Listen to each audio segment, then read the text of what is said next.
संकटा माता की कहानी कहने जा रही हूँ। और हर कहानी एक राजा रानी या एक सास बहू से शुरू होती है। ये कहानी भी सास बहू से ही शुरू हो रही है। तो बेटा बहू और सास थी।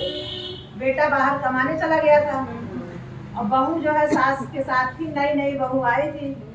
तो सास बहुत अच्छी थी, वो उसे खाने पीने का हर चीज का ध्यान रखती थी।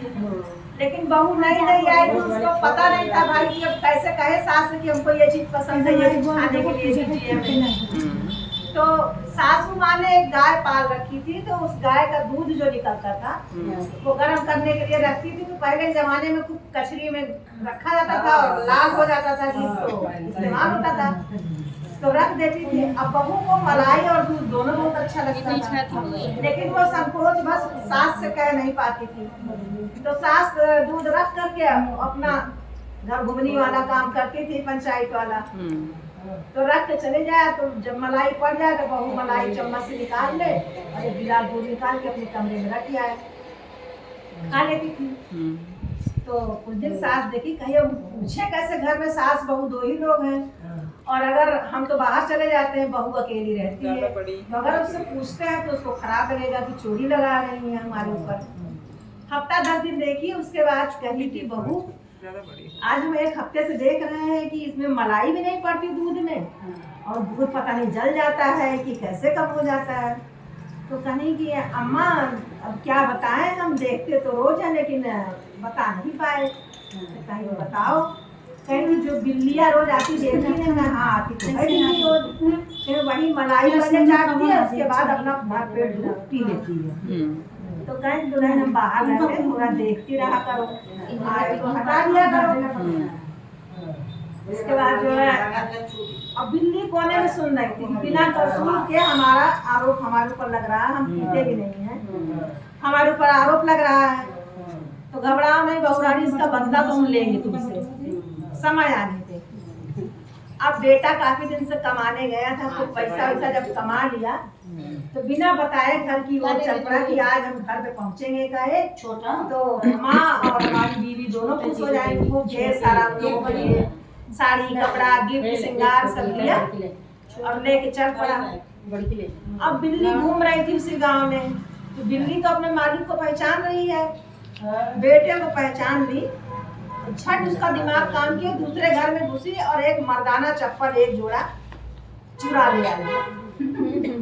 चुरा के ले आई और बहू के कमरे के पास रख दिया। बहू भी ध्यान नहीं दी, काम काज करके जाके अपना गई कमरे में सो गई। अब बेटा आया घर पे।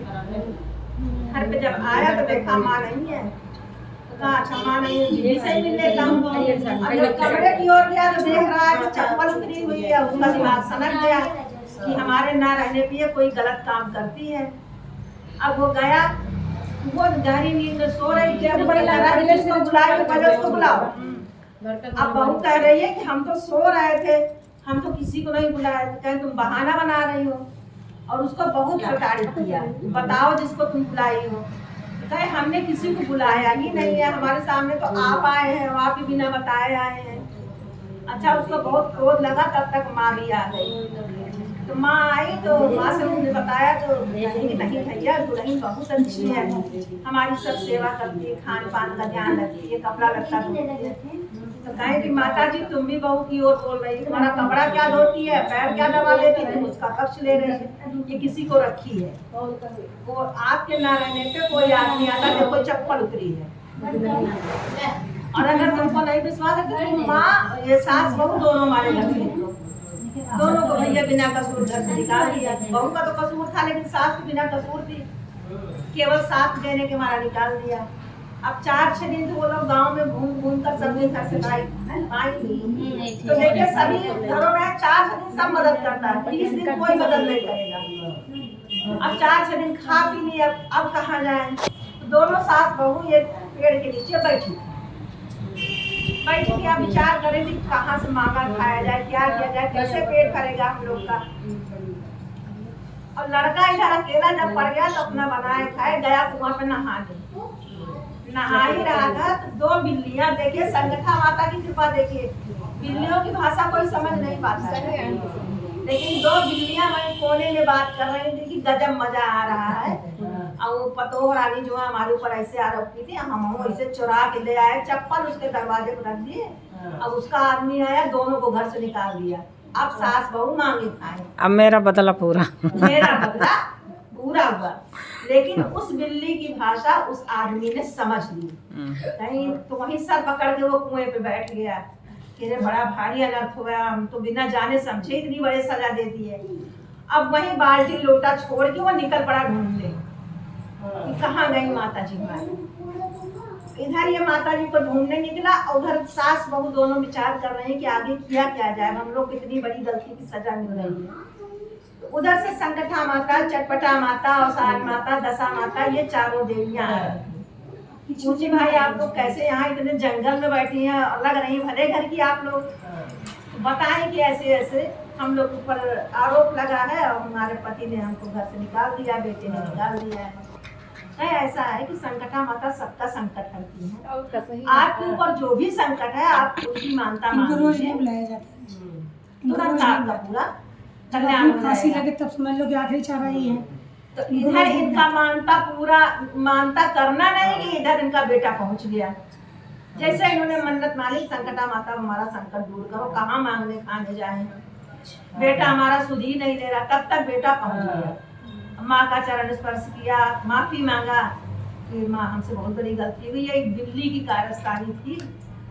तो उसके बाद घर आए तो बहू ने बताया कि माता जी गलती हमारी थी, गलती और का और हमसे ऐसे ऐसे हो जाता था, लेकिन संकोच बता के कह नहीं पाते थे तो हम ही निकाल के खा लेते थे। और हमने सोचा बिल्ली तो दूध पीती ही है, मलाई खाती है, उसके ऊपर आरोप कर देंगे तो कोई विश्वास नहीं करेगा, विश्वास अभी कर लेंगे भाई कुत्ता बिल्ली दूध मारते हैं। और का सही। तो उन्होंने क्षमा याचना करके और सब सौभाग्य विधवा कन्या सबको बुला करके और उनकी पूजा कराई। संकटा माता ने सबका संकट हरा और ऐसे ही सबका संकट हरती रहे, सबको आशीष देते रहे। एक बार प्रेम से बोलिए संकटा माता की जय।